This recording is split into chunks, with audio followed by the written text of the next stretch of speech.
Orion was led into a chamber clearly reserved for the divine. Walls of smooth golden wood, the air calm and gently scented. It was pristine, with a polished table adorned with ripe fruit. Two neatly made beds stood side by side.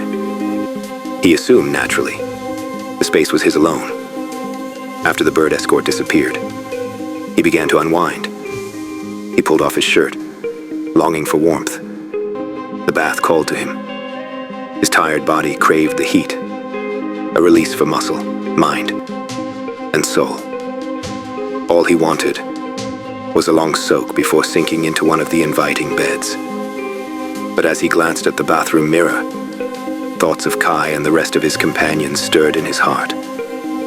Where were they now? Were they safe? The ache grew deep in his chest. Suddenly he heard sounds from the room beyond. He dismissed it. Maybe the bird returned. He transformed into his human form, the one better suited for bathing, and melted into the hot water. When he emerged, steam clung to every surface. As he shifted back to his demon form and stepped out into the haze-filled room, he stopped. There, through the fog, he sensed something. An energy. Pure, gentle, unmistakable. Orion froze. Sitting calmly at the edge of one of the two beds was Arfs, the third trainee, already dressed in sleepwear, apparently ready to turn in for the night. Orion stood motionless, but his mind spun. Wait, I thought this room was for me. Sharing it? That disrupted everything. He'd hoped for solitude, a moment to regroup and scheme. Now, he'd have to remain guarded. He drifted inward, lost in his thoughts, until Arf's move.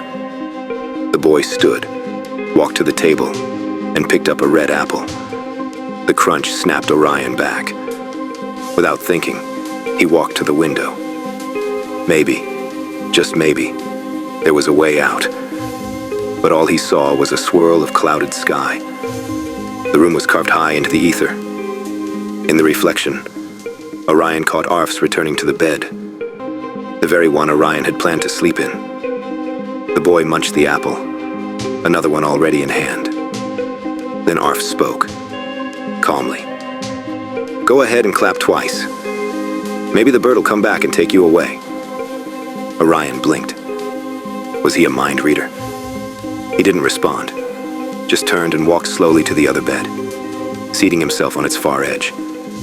He thought about lying down, but the idea of sleeping in the same room with a stranger stirred unease. Well, he thought, at least he's quieter than JS. Still, it felt deliberate. The Divines want me stuck with him for a reason. Maybe this is a setup. Orion sat in silence, reaching, grasping for any thread of clarity. But something gnawed at him, a strange sympathy. He looked over again. Arf's left ankle was chained. That must hurt. How can they do this to him? The boy's energy was delicate, yet radiant. The purest I've ever sensed. Orion thought. He had seen Asura beings before, but this was different.